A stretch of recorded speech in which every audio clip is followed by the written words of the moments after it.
energia. Nosso estilo de vida depende dela. A má notícia é que ela está se esgotando. As luzes podem se apagar. O impacto sobre a sociedade poderia ser imenso. E a boa notícia é que pode ser substituída pela mãe natureza, aproveitada de novas maneiras. A força do vento. É limpa, é ecológica, é a saída para o futuro. Os raios do sol. No mundo que está sedento por energia, precisamos de todas as fontes disponíveis. A força das marés. Existe energia suficiente para produzir mais eletricidade do que os Estados Unidos geram hoje. Cristais de combustível das profundezas. Isto vai abastecer o planeta. A nossa maneira de viver depende de um novo tipo de herói. Um gênio com energia. Eu sei que o que eu estou fazendo é pelo meu futuro e pelo futuro dos meus filhos. Sei que é uma coisa boa e que vale a pena.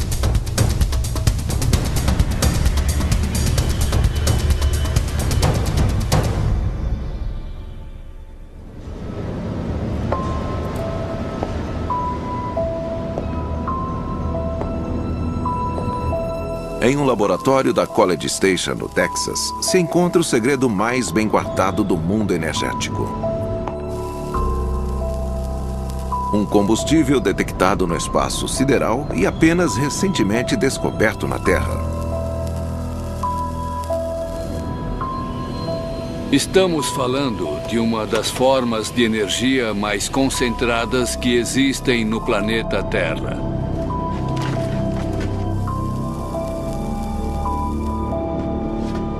É a ponte para o futuro.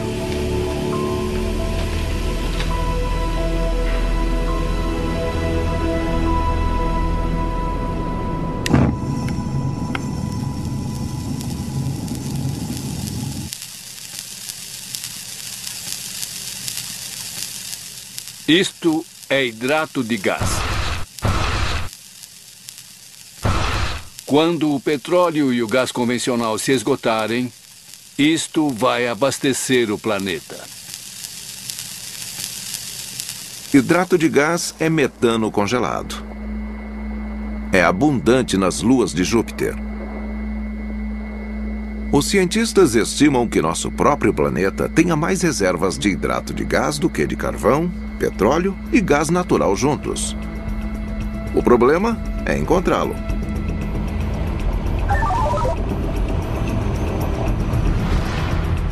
Roger Sassen está preparando uma expedição para encontrar uma enorme jazida de hidrato de gás.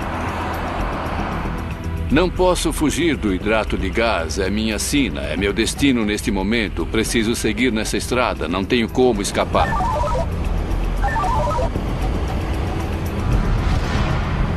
O melhor lugar para a busca são as águas profundas, onde a pressão e a temperatura são extremas.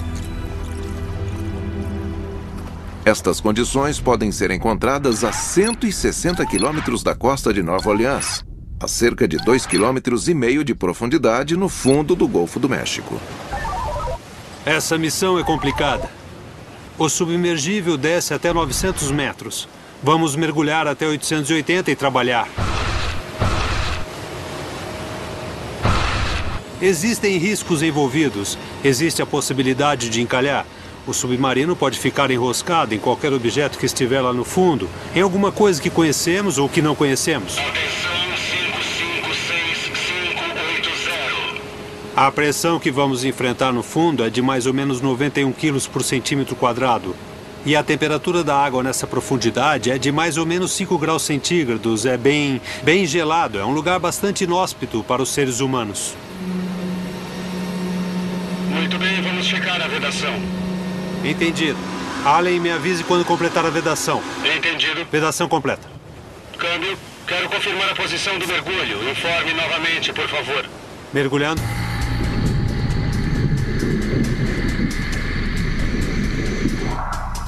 Ah, 9 metros. Leva-se 40 minutos para percorrer 800 metros e chegar ao fundo. A bateria do submarino tem apenas 3 horas de energia. 30 metros. Ele chega quase 3 vezes mais longe do que o ponto que a tecnologia mais avançada de mergulho pode alcançar. 60 metros. O segredo para nós é encontrar um lugar ideal, onde o gás estará borbulhando do leito do oceano. É aí que toda a magia acontece, em torno do hidrato de gás. 90 metros, 90. Você precisa ir a nordeste, 045 graus, depois pare e volte a descer. A tripulação do navio guia o submarino usando mapas de sonar. 850 metros, 850, 25 metros para chegar ao fundo.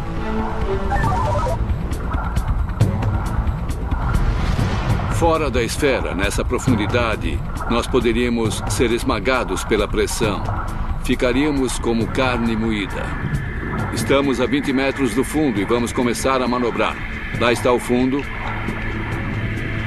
É muito provável que ninguém jamais tenha visto isso com os próprios olhos. A expressão exploração do oceano tem seu significado. Muito bem, estamos no fundo. A nossa profundidade é de 880 metros, 880. A temperatura é de 5,4 graus, 5,4 graus. A visibilidade é de 6 a 8 metros, de 6 a 8 metros. Se tiver instruções para exploração, nós podemos ir em frente. Você precisa ir a nordeste, 045 graus, 80 metros.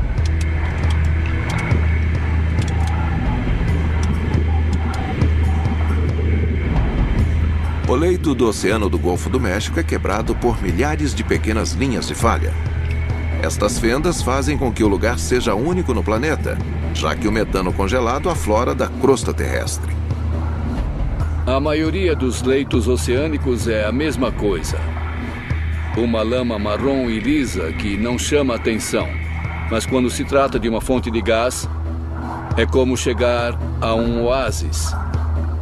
É um lugar muito especial e raro no leito oceânico.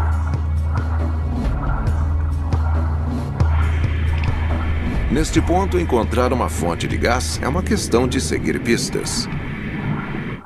Alguns caranguejos, vários caranguejos, se escondendo da luz. Caranguejos e outras criaturas são atraídos até as fontes de gás para se alimentar. Está ficando interessante nesse ponto. Estão chegando perto.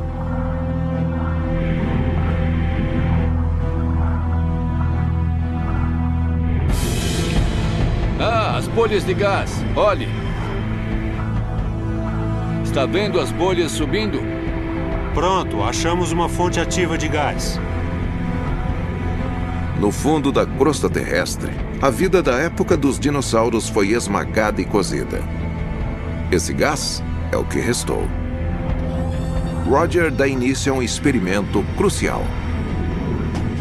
Vamos colocar o tubo de coleta no fluxo de bolhas de gás. Está vendo? Se ele conseguir coletar as bolhas de gás, elas podem se transformar em hidrato de gás.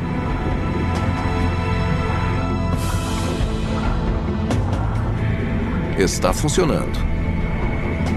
Capturado em condições extremas de temperatura e pressão, o gás transforma-se em uma substância parecida com o gelo. Hidrato de gás puro.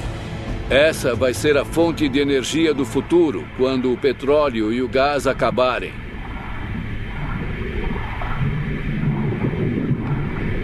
Onde há uma fonte, deve haver afloramentos de hidrato de gás por perto.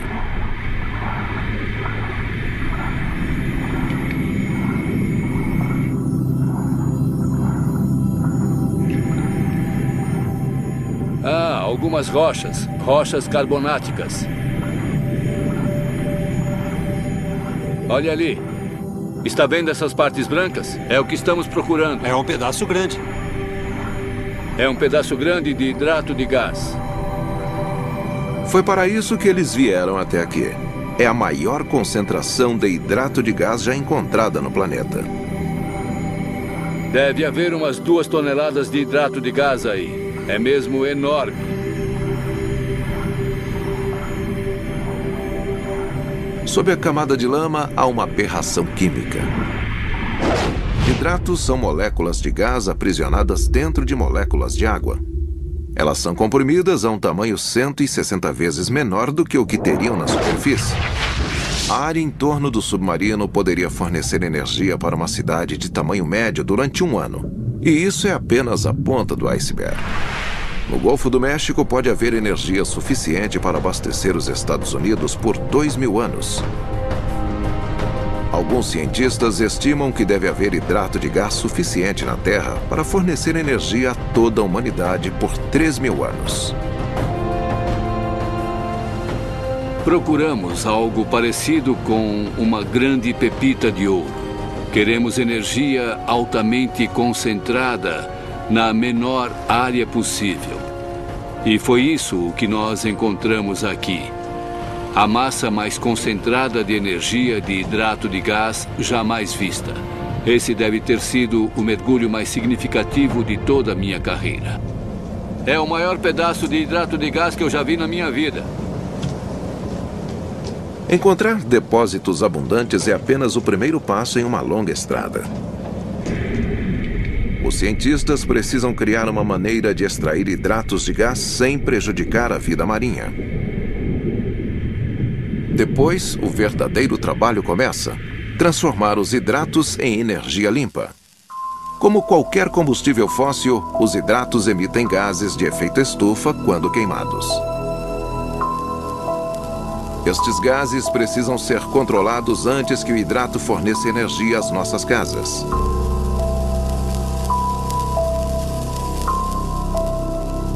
Mas onde estão os combustíveis que podemos explorar desde já? Uma das respostas está soprando no vento.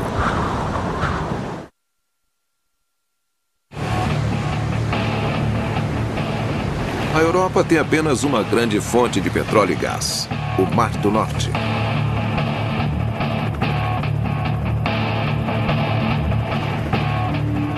Ele já forneceu 1/10 do petróleo mundial. Mas hoje, em nenhum outro lugar do mundo, o petróleo está se esgotando tão rápido.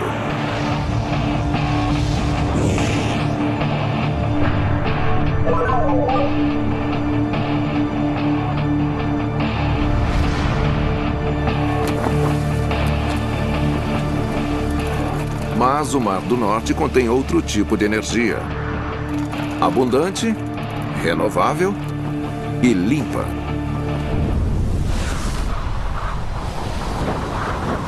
A força dos ventos.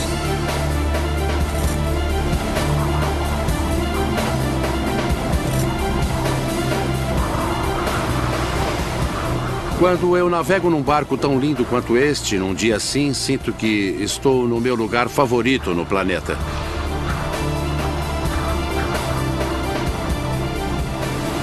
O vento que estamos sentindo nas velas agora é suficiente para fornecer eletricidade a todas as residências da Holanda.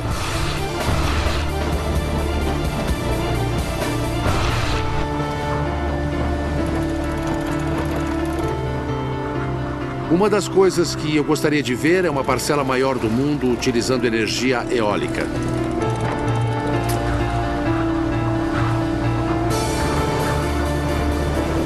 Centrais eólicas gigantes compõem o tipo de energia que mais cresce na Terra. E Huub den Ruygen é arquiteto de uma das maiores delas.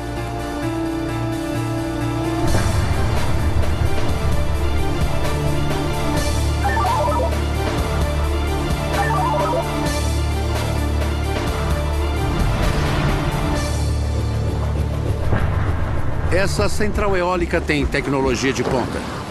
É a combinação de esforços de uma grande equipe que trabalha há muitos anos para concretizar a primeira usina eólica em alto mar da Holanda.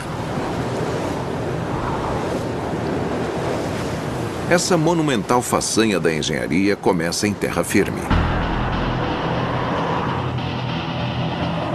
Transportar as hélices da turbina requer uma operação em estilo militar. Cada hélice tem 42 metros de fibra de carbono e epóxi, quase metade do comprimento de um campo de futebol. Na escuta, Montag. Boa noite. Quando eu era criança, as turbinas de vento eram os moinhos, máquinas pequenas que ficavam no quintal dos fazendeiros e forneciam energia suficiente para a fazenda. No final dos anos 90, já se falava em aerogeradores de 1 megawatt. Bom, 1 megawatt de energia eólica é suficiente para fornecer eletricidade a centenas e centenas de lares. Eu achei esse conceito excelente. Foi uma visão que me inspirou.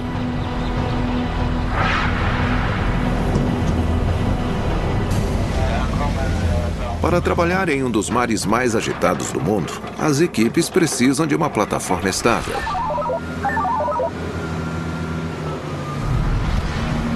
O navio Sea Energy tem 4 colunas que descem 20 metros até o leito do mar. É preciso uma estrutura forte como esta para erguer toneladas de aço. Nós estamos diante de uma das maiores turbinas eólicas que já foram construídas no planeta.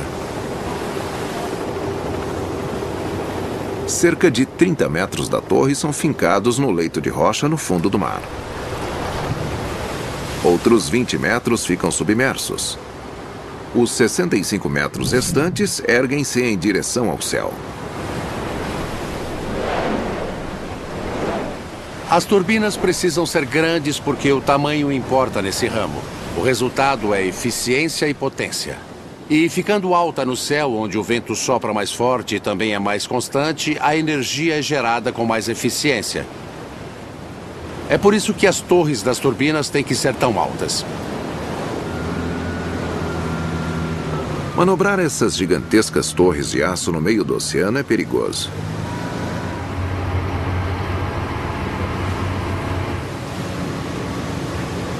Até agora não ocorreram acidentes, mas qualquer escorregão colocaria todos os tripulantes em risco. Sem contar que 4 milhões de dólares de uma obra de engenharia iriam parar no fundo do mar.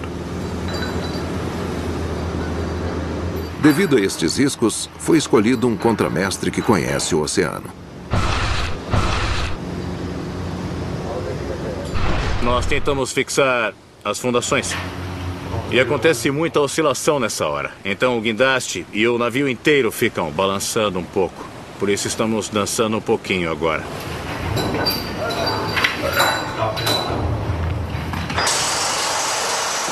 Assim que a torre é alinhada à fundação, a equipe aperta os parafusos. 140 deles. Em seguida, é necessário escalar o equivalente a 20 andares para montar a turbina. Se tudo der certo, a montagem será finalizada em 24 horas. Temos que tomar cuidado. Estamos trabalhando com coisas perigosas. E todo cuidado é pouco. Temos que ficar de olho no que estão fazendo. Às vezes querem apressar o ritmo e isso exige ainda mais cautela.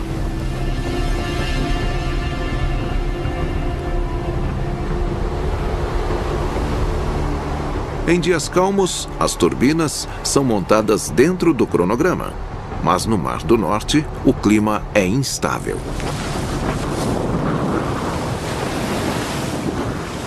Os invernos na Holanda são bem rigorosos. Podemos ter que enfrentar tempestades. Já pegamos ondas de 14 metros na fase da construção, mas as turbinas não sofreram nenhum dano.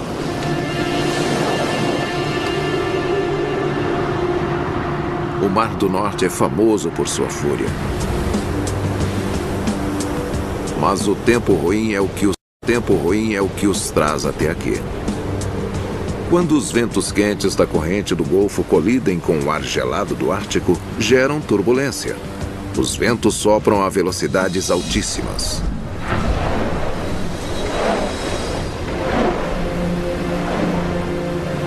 Quando o vento atinge as turbinas, a força é equivalente a vários caminhões colidindo contra as hélices a toda velocidade.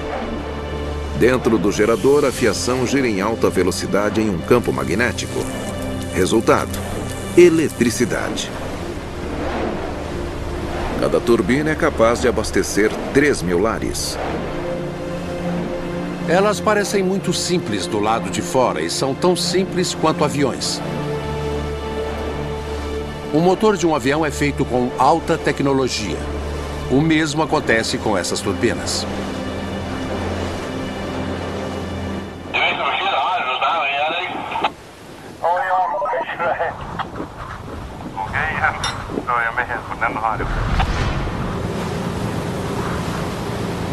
O próximo passo é instalar a turbina no mastro.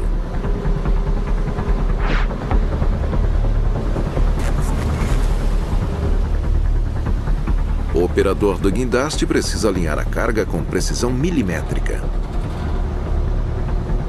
É como equilibrar um caminhão em cima de 4 bolas de basquete, enfrentando o vento e o balanço do mar.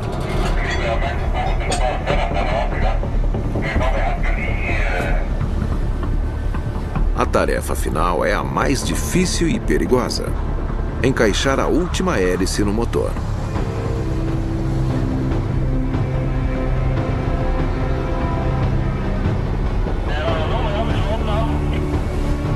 A equipe precisa alinhar perfeitamente todos os pinos.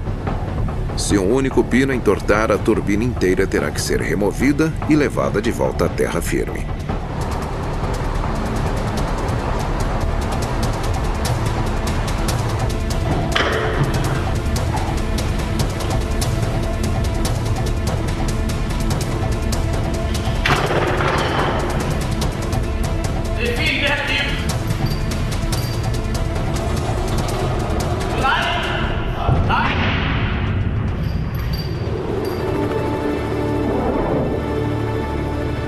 A central eólica de Hub está pronta. Agora, ela pode gerar energia. Estou trabalhando neste projeto há 6 anos seguidos. E finalmente vê-lo aqui completo é fantástico. Eu estou muito orgulhoso. Um dia o vento poderá gerar energia para toda a Holanda. Mas como ficam as regiões mais calmas? A que tipo de energia podem recorrer?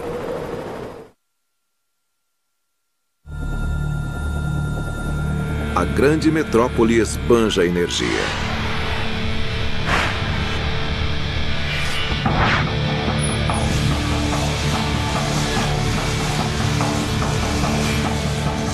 Em um dia, a cidade de Nova York consome mais energia do que muitos países africanos.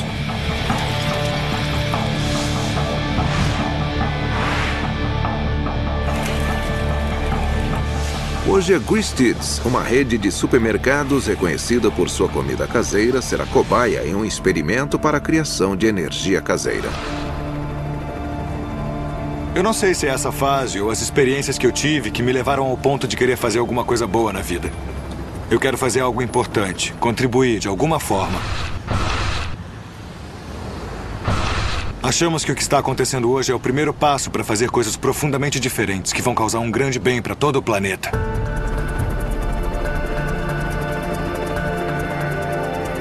Trey Taylor planeja dar a Nova York um novo tipo de energia. Segura, limpa e ilimitada. Essa fonte de energia literalmente rodeia Manhattan. A água ao redor de Nova York é uma grande bateria não explorada. É uma fonte de energia, não só o East River que estamos atravessando agora, mas também o Hudson. Manhattan, Nova York e seus 5 distritos são cercados por água. É muita correnteza e uma quantidade tremenda de energia a ser aproveitada. Trey passou 7 anos desenvolvendo a tecnologia para utilizar esse potencial.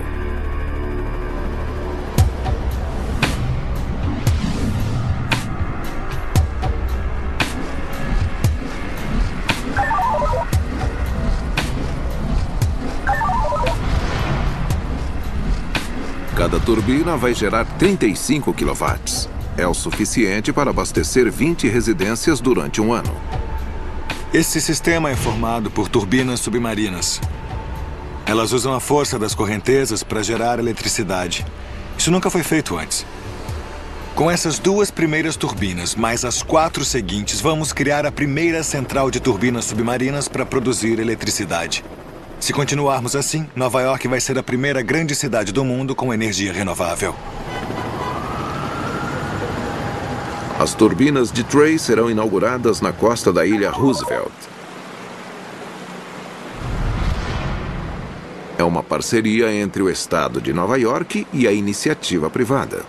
A primeira beneficiada será Gristedes, instalada a apenas 3 metros da beira do rio. São os primeiros consumidores dessa energia. Vai dar certo aqui. Depois de Nova York, para o resto dos Estados Unidos, Canadá, Reino Unido e depois os países em desenvolvimento.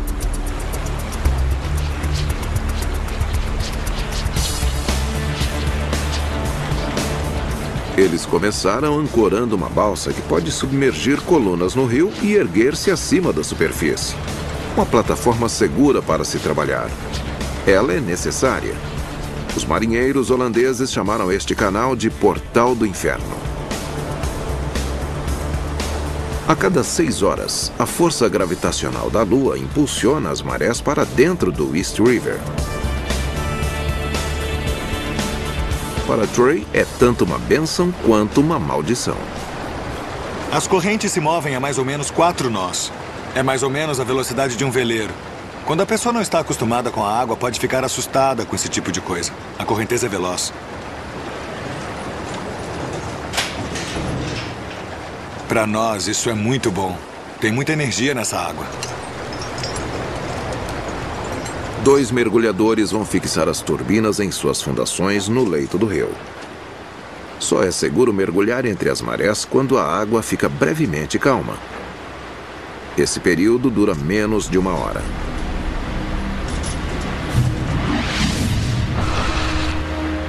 Mergulhar é perigoso, principalmente nesse caso. Nesse mergulho eu tenho 45 minutos para entrar na água, fazer meu trabalho e sair, então não tenho muito tempo. E a correnteza é muito forte.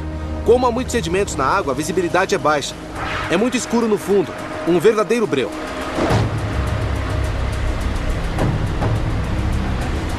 A corrida contra o tempo começa.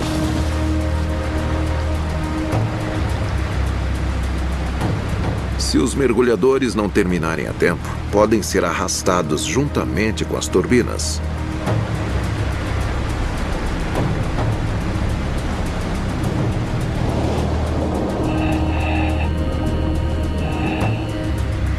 Continue assim, está indo bem.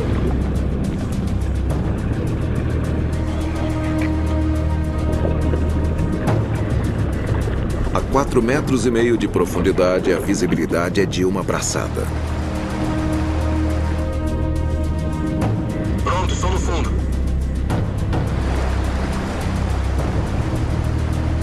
O leito do rio é tão escuro que os mergulhadores precisam de bússola para posicionar corretamente as turbinas.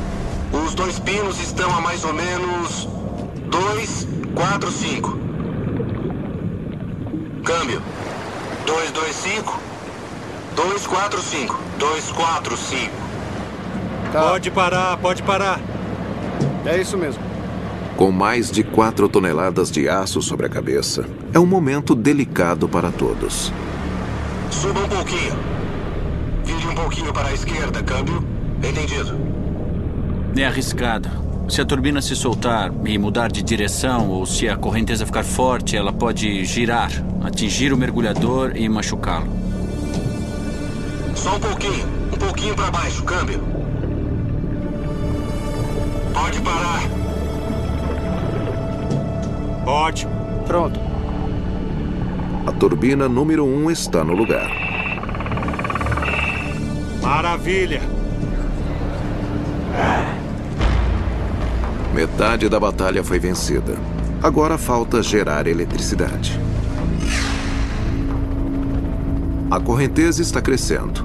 Sua força é como a de 2.400 cavalos descontrolados. Mas os sensores detectam um problema. A turbina número 1 não está funcionando. Será que dá para subir essa turbina? A correnteza está forte, a maré está subindo. Talvez consigam, não sei. Eu estou achando que esse rotor não é forte o bastante para essa correnteza. A correnteza esmagou as 3 hélices. A primeira turbina está quebrada. E ela quebrou porque sofreu um impacto muito grande, o que demonstra como esse rio tem energia. São forças tremendas. O teste foi tão duro que ela quebrou. Todas as esperanças são depositadas na turbina número 2.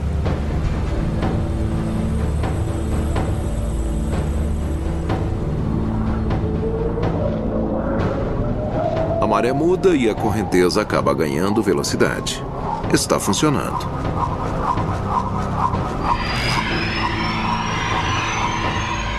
Dentro da turbina, um fio gira dentro de um campo magnético. Os elétrons dentro do fio pulsam para frente e para trás. Temos energia? Sim, temos energia.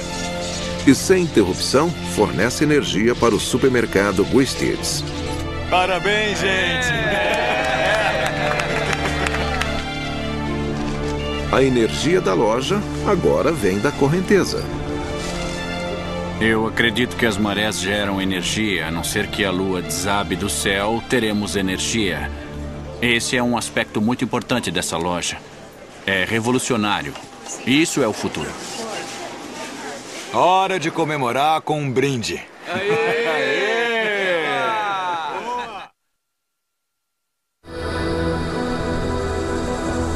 A Austrália tem um segredo. O continente famoso por sua beleza depende da fonte de energia mais suja do mundo.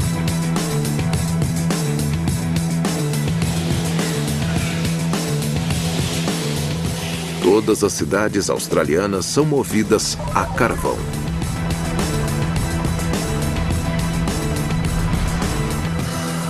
A queima do carvão produz metais pesados e provoca chuva ácida e aquecimento global.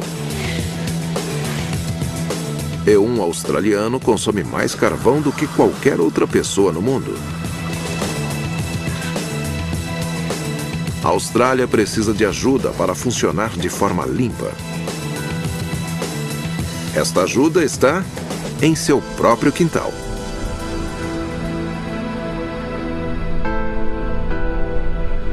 A 640 quilômetros a sudeste de Sydney, no meio do nada, brilha a chama da criatividade.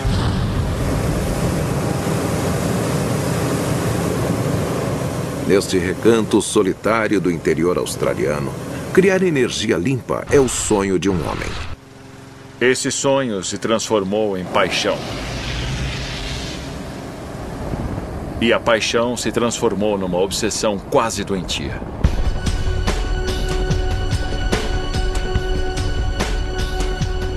Roger Davey é obcecado por uma fonte de energia subestimada: o Sol.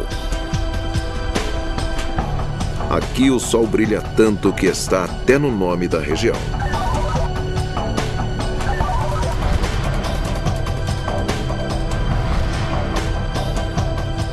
Roger Davey construirá uma central de energia solar com dimensões jamais vistas. É espetacular. O alto da torre vai ficar aqui à nossa direita, nessa paisagem que estamos vendo. E avançar uns 65 metros para o lado, vai ter quase 60 metros de diâmetro. Roger a chama de torre de energia solar. Vai ser a maior central de energia solar do mundo e um dos objetos mais altos já construídos. Será 120 metros mais alta do que o Taipei 101, o prédio mais alto do mundo. E na base, uma lâmina de vidro 6 vezes maior do que o Central Park em Nova York. É uma área vasta, mesmo vista de cima, não é? E a torre ficará no centro, com quase 600 metros de altura. É bem impressionante.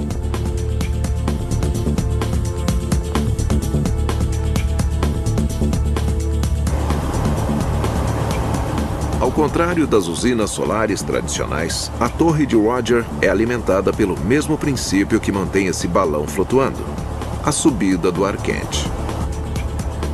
Os raios solares atingem a placa de vidro e aquecem o ar preso embaixo dela. É espetacular. Sobe totalmente. E a torre ficará no centro.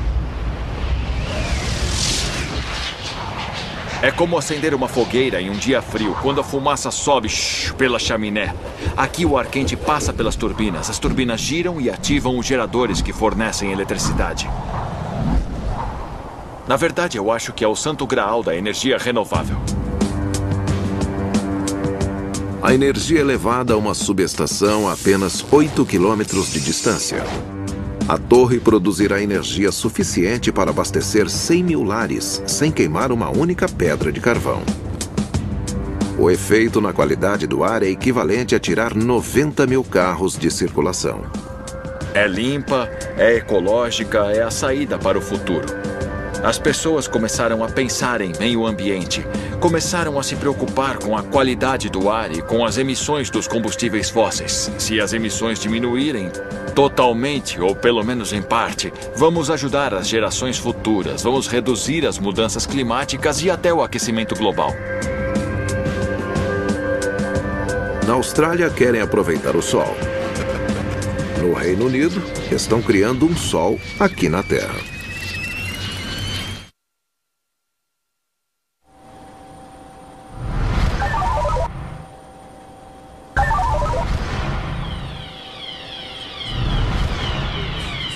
Estes cientistas estão prestes a recriar a energia do Sol. Eles usarão uma das máquinas mais complexas já construídas.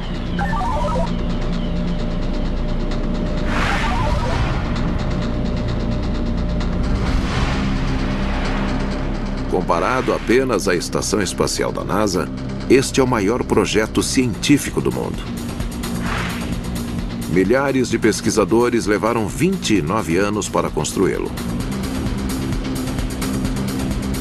Seu objetivo é controlar uma das forças mais importantes do universo. A fusão é importante porque é um recurso que pode nos fornecer uma fonte totalmente sustentável de energia a longo prazo. O que Hill e seus colegas conquistarem aqui pode realizar o que hoje é apenas um sonho: o suprimento ilimitado de energia barata e limpa. Tentamos imitar a potência energética do Sol, o que é muito ambicioso e eu acho que é uma coisa que vale a tentativa.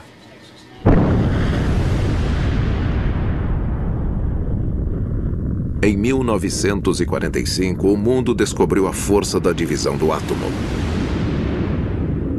Toda a energia nuclear gerada hoje em dia é criada por meio da divisão do átomo, a chamada fissão nuclear. Desde o início ela tem gerado polêmica. Mas imagine um reator nuclear que não deixe resíduos radioativos prejudiciais. Um reator que seja à prova de acidentes e que use uma fonte limpa e ilimitada de combustível: a fusão. Dentro do reator Torus, os átomos não são divididos, e sim fundidos. É um processo mais limpo que não utiliza plutônio radioativo nem urânio. O combustível para a fusão é o hidrogênio. Os átomos de hidrogênio são aquecidos a 150 milhões de graus, temperatura 10 vezes maior do que a do núcleo do Sol. Submetidos a este calor extremo, os átomos se transformam em plasma. Os átomos do plasma colidem e se fundem. A reação libera um nêutron de pura energia. É 1 milhão de vezes mais eficiente do que a energia nuclear usada hoje. É 1 trilhão de vezes mais eficiente do que combustíveis fósseis. A energia é limpa, mas o processo é arriscado. Mais de 160 testes de segurança são realizados antes da contagem regressiva.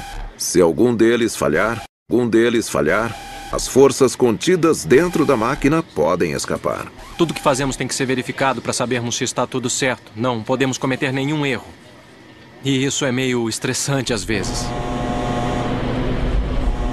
Para a proteção dos cientistas, a máquina é isolada por 1,80 m de concreto e aço. Ainda assim, os pesquisadores trabalham na segurança de um prédio à parte. Comece a contagem. 10, 9, 8, 7, 6, 5, 4, 3, 2, 1, 0. Uma câmera grava a reação.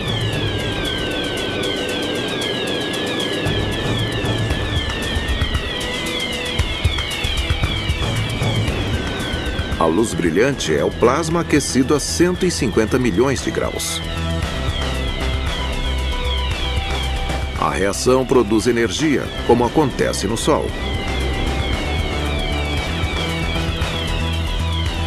Em poucos segundos, fusão termonuclear na Terra.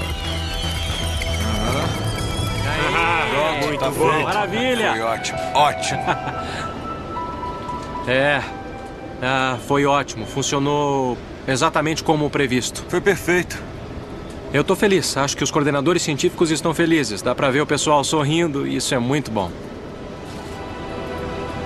Em nenhum outro lugar do mundo, os cientistas estão tão próximos de criar uma fonte de energia definitiva. E o combustível para a fusão é virtualmente ilimitado. Uma banheira cheia de água seria suficiente para fornecer energia por fusão para uma pessoa por 30 anos, em todas as suas necessidades, seja no transporte, aquecimento, comida ou nas necessidades industriais. Como a fusão utiliza água, não existem riscos de segurança, de acidentes ou aspectos negativos ao se morar próximo a um reator. Mas não espere ver um deles em breve. Os cientistas estimam que levará 50 anos até existir uma usina de fusão nuclear em funcionamento. É uma estratégia de longuíssimo prazo. Não é possível ter ótimos resultados de um dia para o outro e resolver todos os problemas. Mas vamos chegar lá. Acho que não temos escolha. Enquanto aguardamos pela fusão, o mundo vai precisar de todas as outras fontes de energia limpa. E se não passarmos a usá-las, a Mãe Natureza nos trará surpresas ingratas.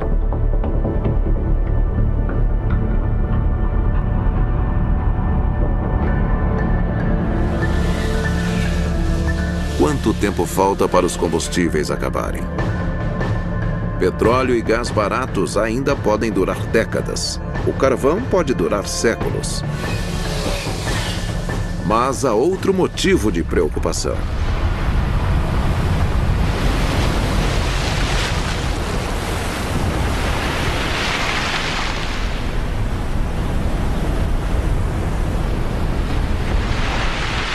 A ameaça do aquecimento global, impulsionado pela queima de carvão e petróleo.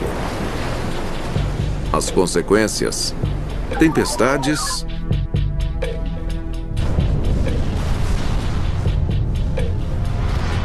enchentes,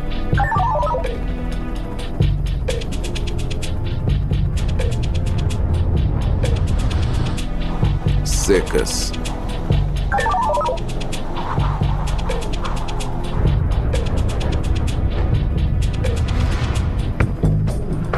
Cientistas da ONU afirmam que temos apenas 10 anos para corrigir nossos hábitos. Não podemos nos dar ao luxo de esperar sentados e ver o que acontece. Para enfrentar os desafios das mudanças climáticas no futuro, temos que agir no presente. As soluções já estão aqui. Marés podem prover energia às cidades. O sol pode abastecer nações. O vento pode iluminar continentes. Esse é o tipo de estratégia que a humanidade precisa seguir e talvez já devesse estar seguindo há muito tempo, pensando não apenas nos próximos 10 ou 20 anos, mas nos próximos 50 ou 100 anos. Provavelmente estarei vivo em 25 anos, mas dificilmente em 50. Mas meus filhos estarão vivos daqui a 50 anos. E eu quero que eles vivam num mundo seguro, com energia suficiente para suas necessidades. Eu sei que o que eu estou fazendo é pelo meu futuro e pelo futuro dos meus filhos. Sei que é uma coisa boa e que vale a pena. Imagine um mundo onde a energia é limpa e ilimitada. Em que gerar energia não prejudica o planeta. Hoje, alguns poucos visionários compartilham este sonho.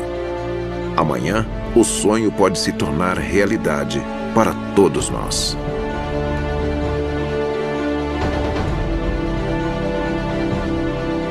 Versão brasileira Vox Mundi.